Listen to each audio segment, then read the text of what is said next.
Senhor presidente, nobres vereadores, esse projeto do estudo de impacto de vizinhança, nós já temos uma legislação própria. Ele nasce, evidentemente, do Estatuto das Cidades, que exige que os municípios necessariamente façam um estudo cada vez que uma indústria se implante na cidade. Nós podemos ter diversas formas de poluição que precisam ser analisadas, estudadas e mitigadas, porque muitas vezes nós podemos trazer grandes transtornos para as imediações. Acontece que o nosso projeto de exigências municipal ele já estava bastante ultrapassado e a maioria dos itens estava destinada a ser definida através de um decreto, onde o prefeito é que decidia estas relações todas sobre a mitigação e sobre as exigências. Por mais de um ano, o Conselho Municipal de Gestão Territorial se debruçou sobre isso, discutiu, o Conselho de Meio Ambiente também.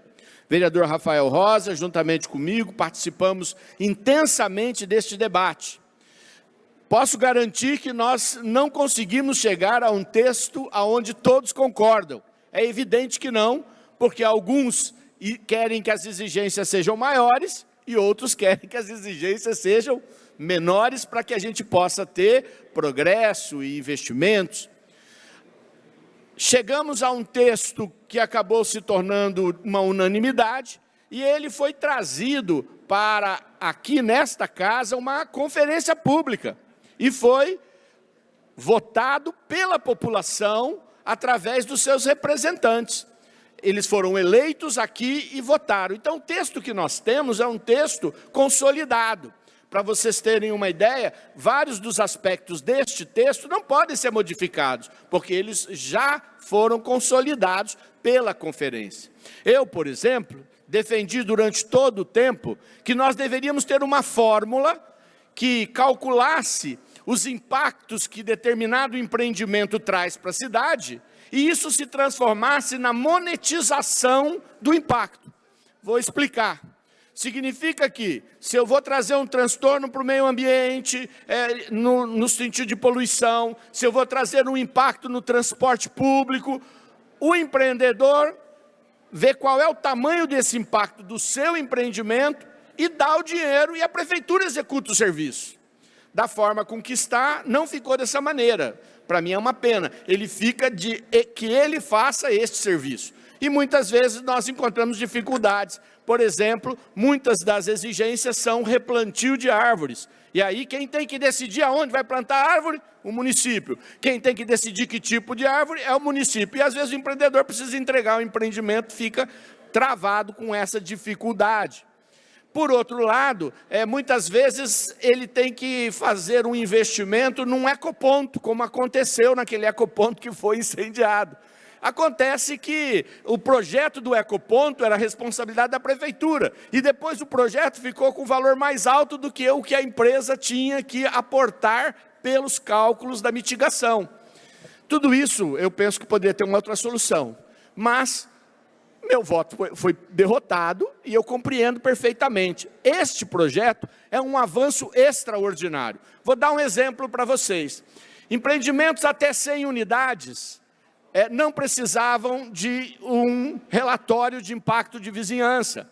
Por quê? Quando você vai aprová-lo, você já está num zoneamento que permite aquele empreendimento. Acontece que se ele tivesse 101, ele teria que ter. Então, o que o empreendedor fazia? Em vez de fazer uma edificação com mais área de lazer, com mais assistência, ele dividia em 2 empreendimentos.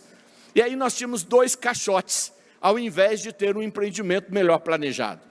Isto foi corrigido e a norma passou a exigir 300 dormitórios. Quer dizer, passou de 300 dormitórios, você precisa fazer o relatório. Não é mais a quantidade de unidades. Você tem que até que entender que um empreendimento de alto padrão tem 3, 4 banheiros e um empreendimento mais popular tem 1 banheiro. Quer dizer, nós agora temos uma relação de dormitórios. A quantidade de dormitórios que existe vai fazer com que o empreendedor tenha ou não que fazer esse relatório de impacto de vizinhança. Esse estudo também manteve os 5.000 metros de construção industrial. Quer dizer, aquilo que passa disso exige um estudo, e esse estudo gera um relatório. O relatório gera um TAC, um termo de ajuste de conduta da empresa para poder fazer com que aquele empreendimento possa ser realizado.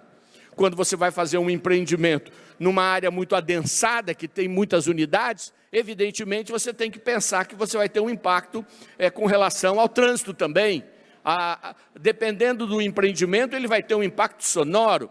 E isso tudo ele precisa encontrar meios de mitigar ou de estar em lugares onde seja permitido. Apresentei uma emenda.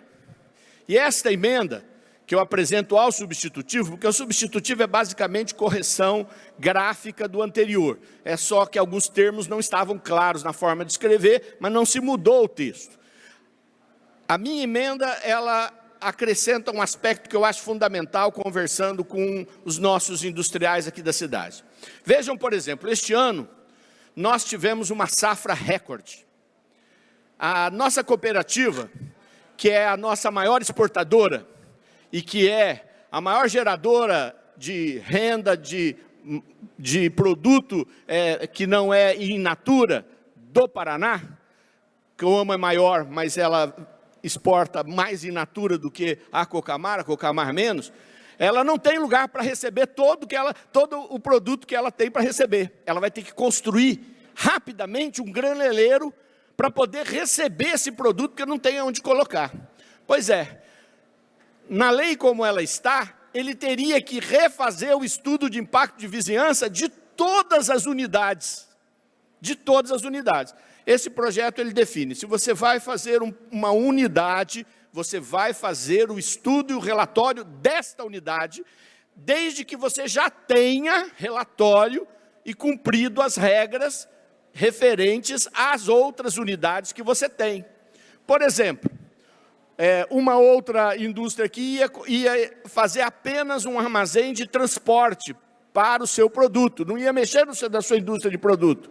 Ele teria que refazer todo o impacto da sua outra indústria.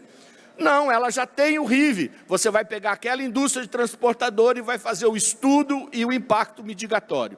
É isso que é a emenda que eu estou propondo e peço voto favorável de vocês à emenda e, é óbvio, ao relatório, porque o relatório ele continua o mesmo. E pode-se ver que a minha emenda não altera as exigências e a forma de exigência conforme a conferência já aprovou.